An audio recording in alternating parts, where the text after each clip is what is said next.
Hi, welcome everyone to our Cecilia Health webinar. I am Emily. I'm one of the dietitians here at Cecilia Health, and today we'll be talking about the management of chronic kidney disease. Our presenter today, Jennifer, is also one of the dietitians with Cecilia Health.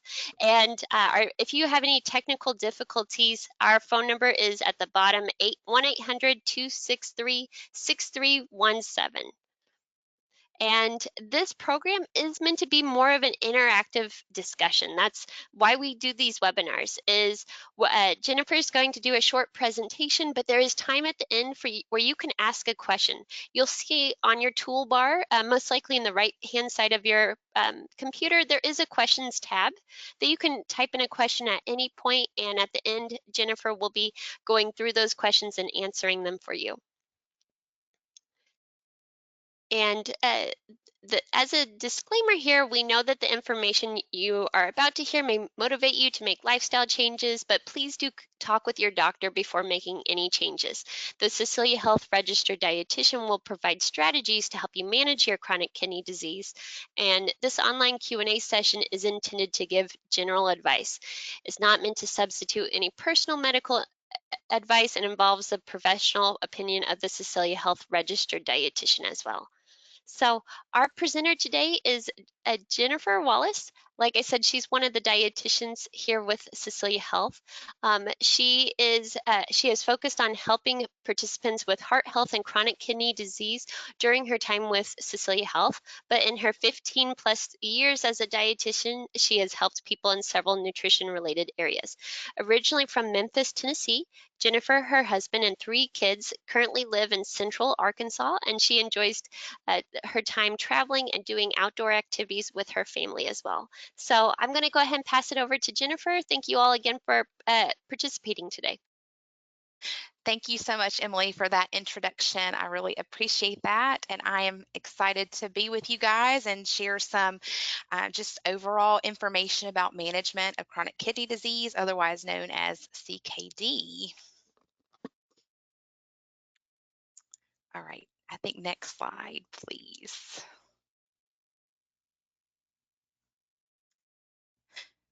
Okay, so today, just to give you an idea and kind of overview of the topic today and the things that we'll be discussing, we'll be talking a little bit again about the overall management of chronic kidney disease, again otherwise known as CKD, kind of an acronym there, not to be confused by that.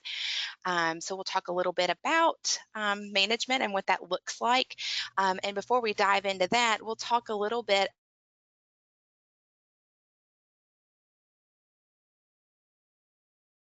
about some of the kidney function tests that your doctor may run to evaluate any issues with kidney function. As you can see, there's many tests that are run, so it's important to check with your doctor about what tests need to be run and how often, and then as you get those results back, what they mean. But we'll kind of walk through some of those first, and then double back around to some of the management of it as well and what those mean.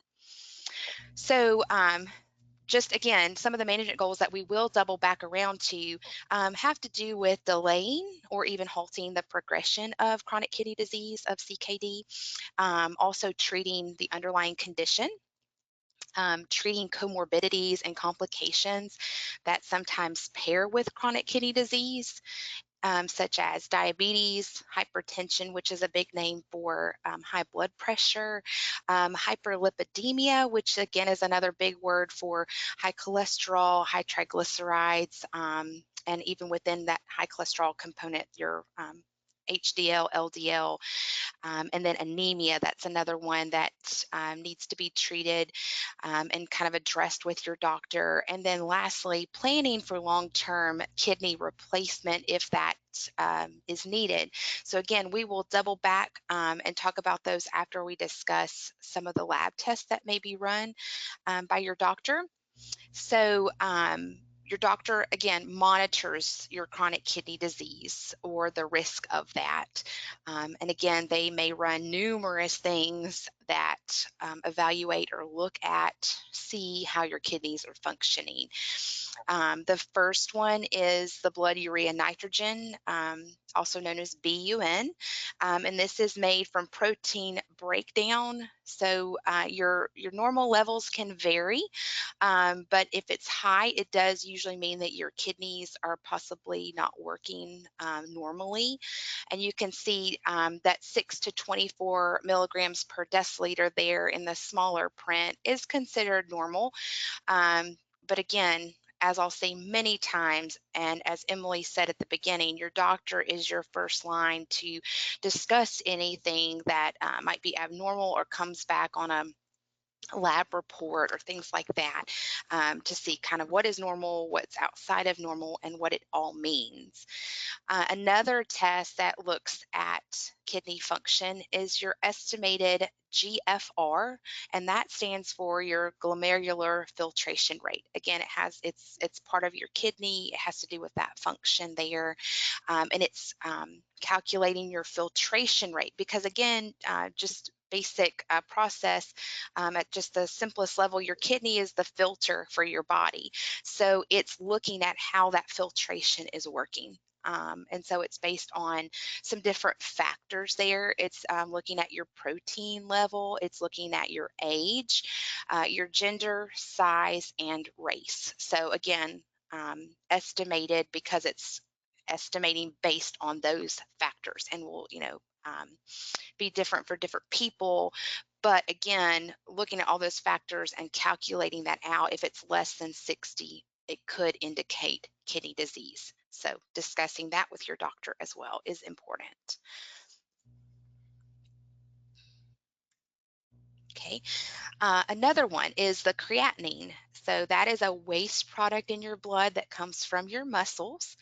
And so again, your kidneys, when they're working well and they're healthy, they're filtering that out of your blood through your urine. And so creatinine levels help determine how well the kidneys are functioning. So if the filter is not working as well, it may not be filtering all of that creatinine out. So it could affect that level. Your urine creatinine, the next one there, it measures the amount of creatinine in your urine, and it can go up or down when your kidneys are not working well. And then your blood serum creatinine it measures again the amount of creatinine in your blood, and it goes up when your kidneys are not working well as well also.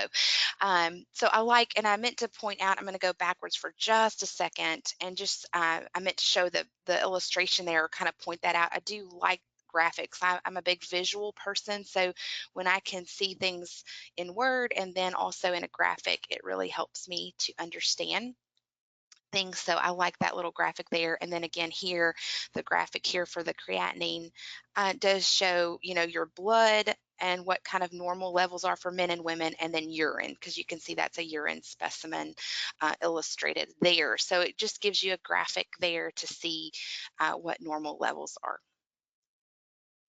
Okay, and so some other things that can be checked test wise are your potassium. So if you currently have chronic kidney disease, you may be familiar with, this. Maybe your doctor has discussed this with you, or varying levels of treatment and function around that. But when your kidneys are not working well, they again lose the ability to filter fluids and electrolytes. So the key word that hopefully you guys are seeing repeated over and over is filter. So again, our kidneys are our filters, and when there's issues with our kidneys, that filter loses its ability to filter things out. So in this case, potassium is it's not able to be filtered out as well, and it can lead to dangerously high levels of potassium there in the blood. And hyperkalemia, again, is the medical term. It's a big word for excessively high levels of potassium, and that is something that, again, you always want to follow up with your doctor about any ranges that are outside of that normal level of 3.6 to 5.2. It's a very important thing to follow up with your doctor. That's why it's important to always discuss your labs with your doctor, follow your doctor's recommendations if they're asking you to do something different with diet or medications, to watch that level there. So again, it's really important to see your doctor when they're recommending that, and we'll talk a little bit more about that as well later when it talks about overall management. Phosphate or phosphorus is again something that cannot be filtered out well when it comes to kidney function or any issues with kidneys. Extra phosphorus can cause the body to have issues with the bones because it's going to pull out calcium from the bones because all of that is in a nice little system or circle there. And so it can pull calcium out of your bones when that's a little bit elevated and it makes them weak. And so normal values, again, you can see that there. So again, always important to talk to your doctor about any changes with your phosphorus level or your phosphate level. And then another lab to be checked are cholesterol and triglycerides. These things, and it's common in people that have chronic kidney disease. The goal for total cholesterol, some of you may be familiar with, it gets checked really often with just regular physicals, but ideally it's less than 200 milligrams per deciliter, and triglycerides should be less than 150 milligrams per deciliter. So again, just keeping an eye on that because there is a connection there. Okay. And so some other things, the last couple of tests here, like I said, it's a long list of things that your doctor monitors. So that's why it's important to have just an idea of what might be run and to see your doctor so that they can run all of those things and know how your kidneys are functioning. But sometimes in addition to some of the blood tests that we mentioned, they'll also look at 24-hour urine samples and kind of get an idea of how things are going um, with the urine component, because again, we know that our kidneys filter and then excrete things or send things out of our body through our urine. So sometimes they want to evaluate what does our urine look like and what does it contain, things like that. So one of those tests is the albumin to creatinine ratio. And that is done again by dividing your urine albumin by the amount of urine creatinine. So looking at those two things, and again, higher amounts of albumin in the urine can be a sign that kidneys are not working as well as they should. And it gives you the normal and the above. So less than 30 is normal, above 300 means you have some severely increased albumin, I'm going to say it wrong, albuminuria. It's a big mouthful. So again, watching those things, getting those tests done when your doctor is asking you to are very key, because we don't know how the function of our kidneys are doing without getting these things done, without getting these things completed and done as best we can within the time frame that our doctor is asking us to. Another one is the microalbumin. So again, kidney damage may cause protein to go into the urine, causing that high level of protein in your urine. And so if they're doing a urine sample, testing that and looking at that, if they see that, again, they'll see those values and where they land.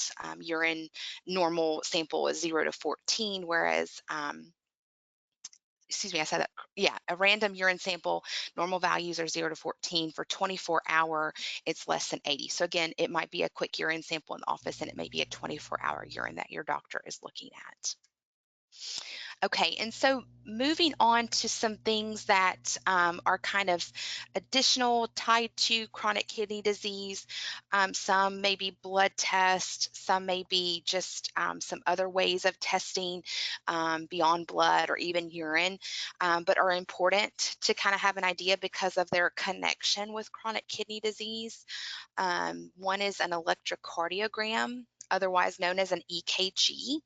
And so that's looking at the electrical signal from your heart to check if there's any heart issues, any heart conditions that are there. If you've ever had one, you know that electrodes are placed on your chest to look at the electrical signals that are going on. How is your heart beating? How are those signals being executed or put out, and they're shown on a monitor, and then someone is able to read that. Your doctor is able to read that, or a technician, so they can see what's going on with your heart if there's any issues there. And again, as we saw with the other tests with the cholesterol and triglyceride, because there is a connection between chronic kidney disease and heart disease, things like that, then an electrocardiogram is might be important. So again, your doctor will let you know if they're wanting that, if they think that there is a reason for that. If you're, have questions about what you need, your doctor will be happy to discuss that with you and help you know when and where and how and all of those details.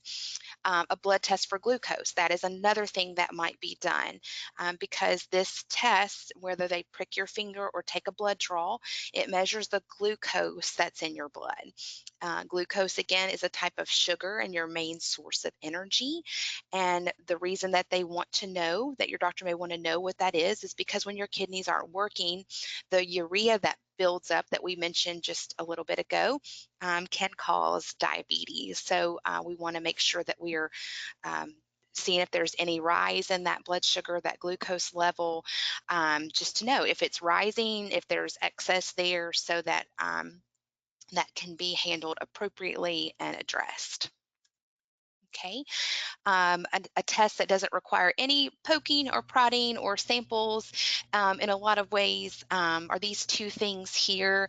One is your body mass index, also known as your BMI, and that looks at each person's individual weight and height, so their weight for their height. And it, again, it allows them to look at, the proportion there and what that number says. It kind of tells you how doctors and even dietitians may formulate that or figure out what it is. A high BMI can mean high body fatness, and it's a screening tool for obesity, but it is not a diagnosis for the health because there's a lot of factors that can affect BMI, but it's a good way to just have one part of the piece of the puzzle to know that what health is, what it could be. So your doctor may look at that and use that as part of your overall health picture. So again, going to the doctor and having those things measured is good as well.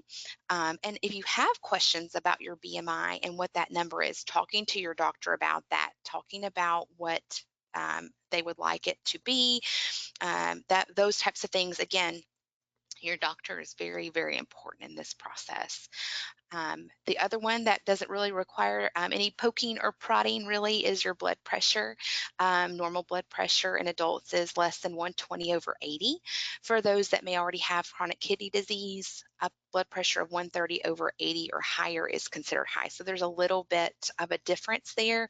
But again, your doctor will let you know what they feel your blood pressure should be based on your medical history. So that's what we always encourage our participants to defer to, is talking to your doctor about what is high and too high for you. Okay, so now we're going to kind of go to the management of chronic kidney disease. We talked a lot about the test. I know that was a big long list, but what I hope you gathered from that is just knowing that there's so many things that your doctor is looking at, that it's not just one test. There's lots of things, so making sure you're talking to your doctor about what those tests mean, making sure you're getting those tests done so that because there's really not a lot of ways to know what they are without getting them run. So making sure that you're doing that, making sure you're checking in with your doctor. So how can you delay or halt? Because we talked about some different management points. So we're going to talk about each of those in turn, walk through those. But what can you do to keep your kidneys healthy? So you want to prevent or manage any health conditions that can cause or worsen kidney disease. The big ones being diabetes or high blood pressure. So we want to manage those things. We want to be talking to our doctor about anything that we need to do to keep those in control, and help dealt with, handled, that type of thing. Talking to your healthcare provider about kidney health and how frequently to get tested. I know I've said that several times already, because one thing to remember is that early kidney disease, there's several stages of kidney disease in its progression. So those early stages, those early levels of kidney disease may not have any symptoms and you may feel okay. So like I was saying, you've got to get the blood tests or the urine samples done or any other testing that your doctor is asking you to do so that you'll know where you're at, even if you feel fine. Um, so that's just really, really important. Taking your medications as prescribed. If you have side effects, if you have issues with your medications, please let your doctor know so that they can help you walk through how to ease the symptoms. Maybe there's changes that can be made, but again, your doctor is really that source of kind of discussion with that. Use caution with over the counter pain medications like ibuprofen and naproxen because some are known to cause kidney damage. So you can talk to your doctor too about any things that you can take over the counter that might be better than others. And then see a provider if you have a UTI, urinary tract infection, because that can also cause kidney damage. The next two things, in my opinion, as a dietitian, go really hand in hand in a lot of ways. If we're encouraging people to be healthy, whether it's for any level of health, whether they have a chronic illness or not, is to make healthy food choices and to be active for 30 minutes or more most days.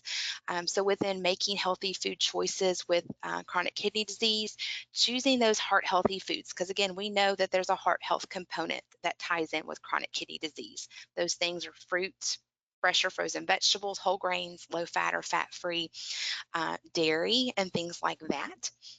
We want to watch sodium. We want to try and keep it below 2,300 milligrams or less a day. We want to watch sugar and making sure that our sugar intake is not excessive, that it's less than 10% of our calories.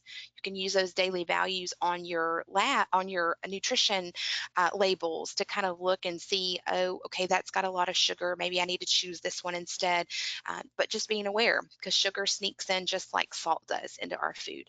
And then working with a dietitian, that's a really important thing to remember is if it has anything to do with nutrition, you can always talk to your doctor about a referral for a dietitian where you can sit down and really personalize any nutrition questions or nutrition changes that you might need.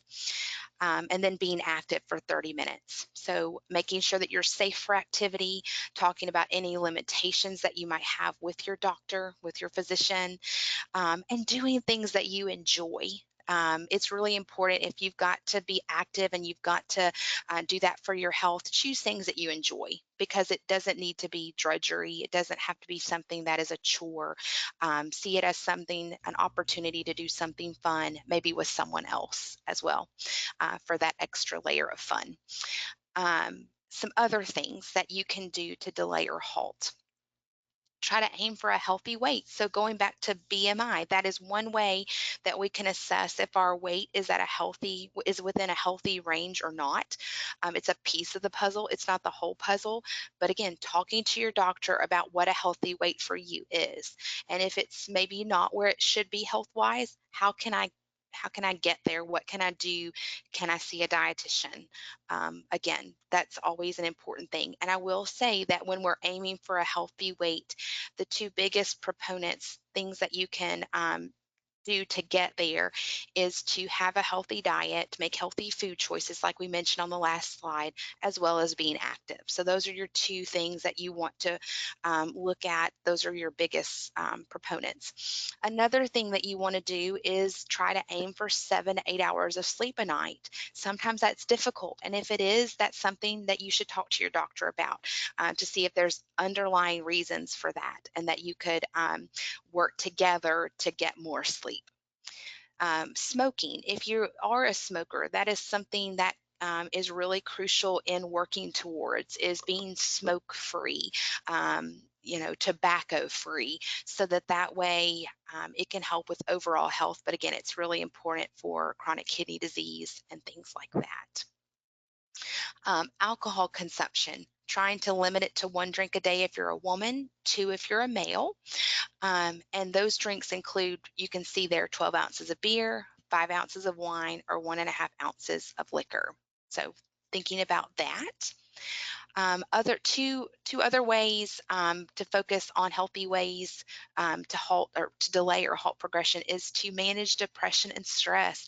Unfortunately, we know that usually we can't avoid those things a lot of times. So trying to find ways to manage them, cope with them, and handle them when they do come, not if they do, but when.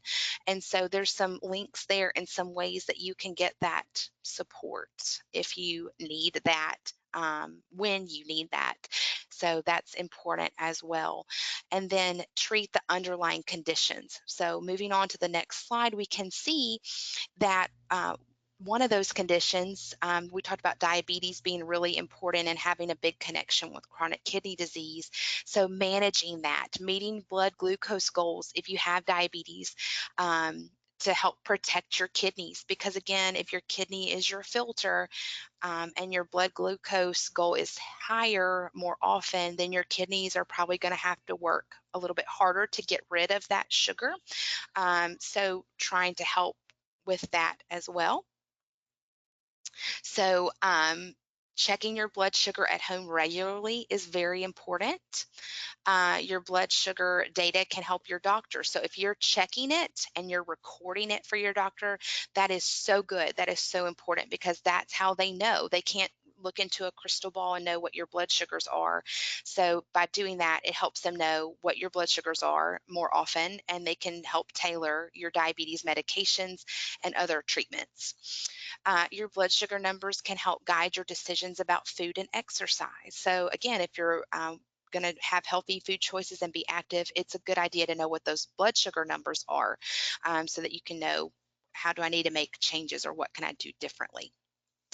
And again, asking your provider about when to check and what targets it should be. There's the recommendations there from the ADA, but your doctor is very crucial with that, about where you should be, and staying close to your targets. So, okay, this is what your doctor says it should be. So trying to stay there. And if you're not talking to your doctor about that, asking for a referral to a diabetes dietitian so that you can figure that out. Because again, our goal is for people to have an A1C of below 7 if they do have diabetes, because that lets us know how their blood sugars have been doing over 3 months of time. So it's really important to know that so you can have an idea. Okay, the other thing is controlling high blood pressure. Again, we want to aim for our blood pressure readings to be close to the goal. Similarly to blood sugar, whatever your goal is that you've discussed with your doctor, that's ideally where you want it to be as most often as possible. Because again, ideally it's 120 over 80 for health folks that are healthy, 130 over 80 if you have chronic kidney disease. But again, your doctor can help you personalize that if needed, because high blood pressure can affect our kidneys. Take blood pressure medications as prescribed. Your doctor may be prescribing some medications that protect your kidneys. They usually end in Pril or Sartan. So if you're on either of those types of medications, that might be something that your doctor is using to help with your blood pressure and to protect them. If you are having issues, that's something to talk to your doctor about to see if you can adjust, switch, or manage the symptoms, the side effects in some other way. And then again, lifestyle measures that can help control your blood pressure, very similarly to some of the other things that we've talked about. Just generally speaking, eat a heart healthy diet, choose low sodium foods, whether it's for meals or snacks. Try to avoid smoking and quit if you can. Being active and getting enough sleep. So the way I see it is, by doing a lot of these lifestyle changes, overall, they're good for a lot of different things. So you get to do two things with one decision, which is always a good thing in my opinion. Okay, so improving hyperlipidemia. Again, that's that big word for high cholesterol, high triglycerides. We want to keep those things, those lipid levels in range so that we can prevent heart attacks and stroke, because again, those are some really rough things to have to go through. So your LDL is your bad cholesterol. When I was in school, I learned it as lousy because it has an L there, so it's lousy, it's bad, and it builds up and clogs your blood vessels, so that can cause heart attack or stroke. Your HDL, or your good cholesterol, again, we learned in school, when I was in school, that it's your happy, it starts with H, so it's a happy thing. It's a good thing. It helps remove that bad cholesterol. So that's why we want our LDL to be low.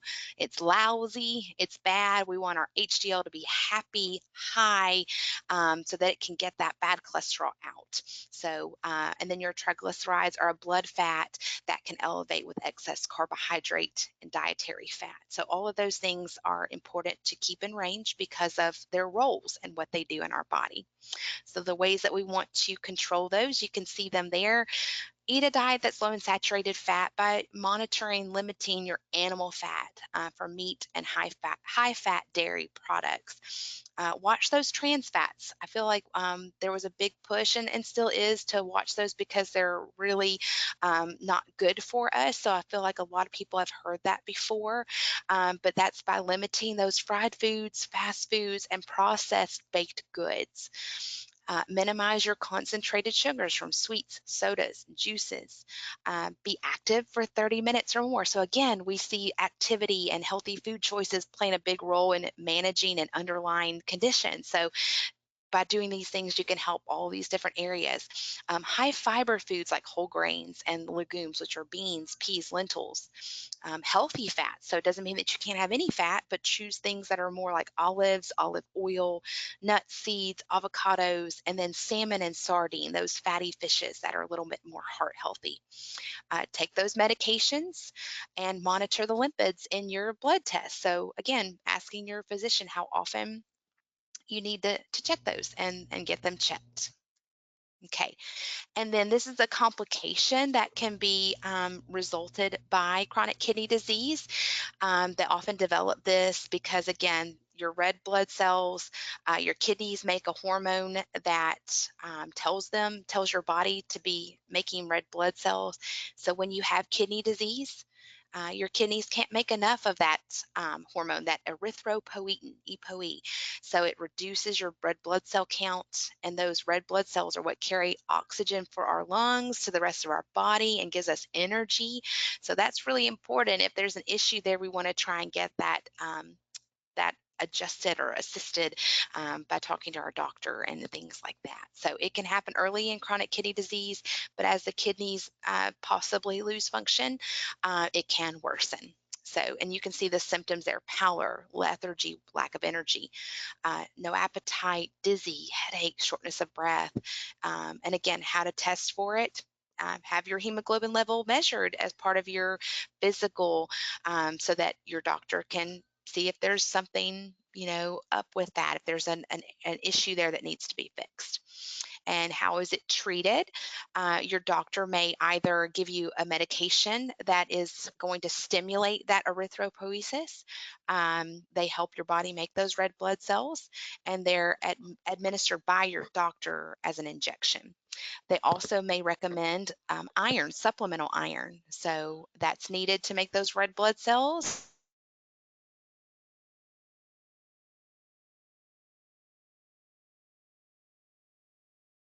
Especially when you're getting a medication to stimulate that. So without enough iron, your treatment iron supplement, or you may receive an injection, an infusion in the doctor's office. Okay, so planned kidney failure. So then you might say, well, what if my kidneys are failing? Some people can live with kidney disease for years and maintain kidney function. Others may progress a little bit more quickly to that kidney failure level. So kidney failure means that your kidneys have less than 15% of their function. If you're concerned about that, again, your doctor can help you understand what level you're at, what stage you're at, what amount of function you have. So that's always a good discussion to have with your doctor. And at this level, when they're more in the kidney failure, you may have symptoms of extra fluid and waste products in your body.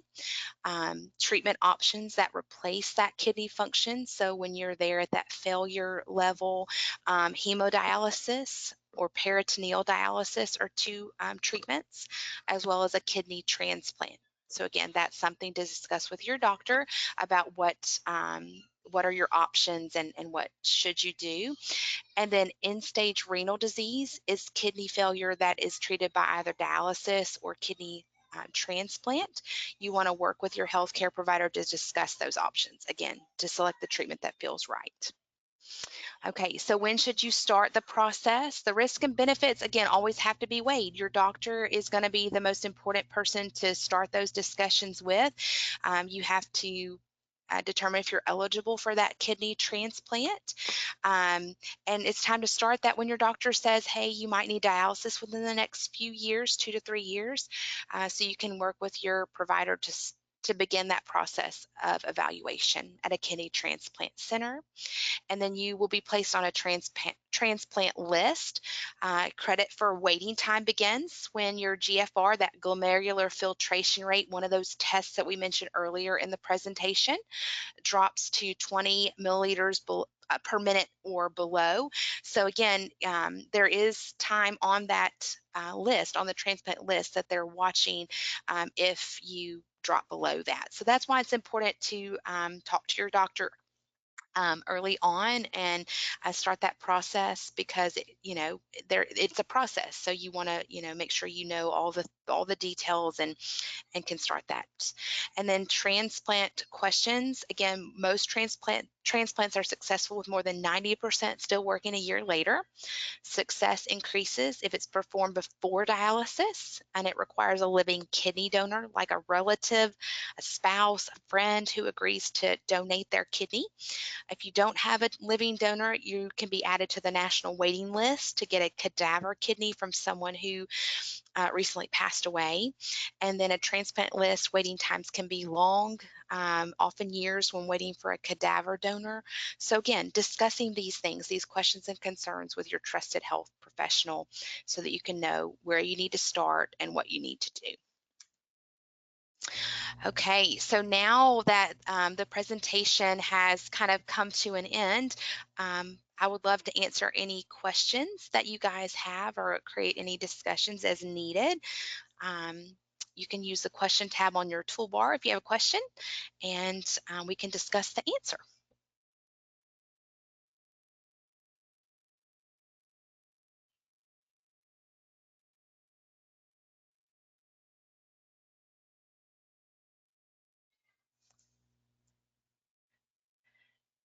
And I will say one question that I often have is, why is potassium important? So we talked about potassium being checked, and we right under it was discussing phosphorus. Phosphorus is important for bones, but potassium is really important because of its connection to your heart rate and your heart beat, the electrical input. So potassium is really important to watch for that. That's why you should be tested, so that it doesn't really, we really don't want potassium to get too far out of range, really at all. So that's why it's important to get that testing done, because it has such a big part in your heart rate.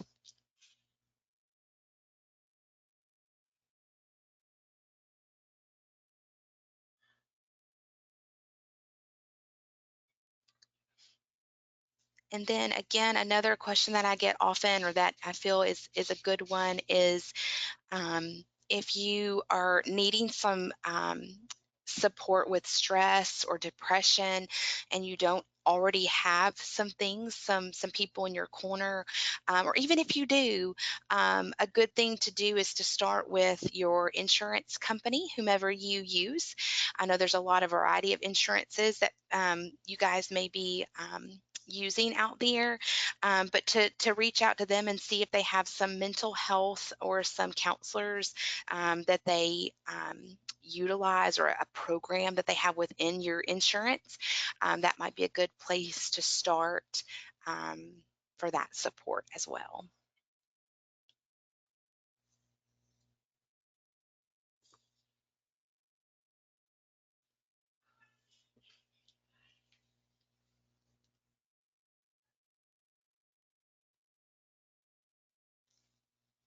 Well, if that's all the questions we have today, Jennifer, I just want to thank you so much for presenting today, really bringing up a lot of topics that I think a lot of us aren't thinking about all the time whenever it comes to kidney health. So I just want to thank you again for your time today with that. Here on our next slide, we do have our webinars that we do have coming up. We have our basics of chronic kidney disease and our healthy eating with chronic kidney disease as well here coming up later this summer. So you can check those out on our website for more information with that. Also, if you're just wanting more information in general about Cecilia Health, please check out our website, or our Facebook page is a great resource. Also, your Cecilia Health coach who you're working with can also answer more questions that you have. I hope that this leads to more conversations between both of you as well. And on behalf of Cecilia Health, thank you again, you all, for your time today. Thank you, Jennifer, and have a great rest of your day. Take care.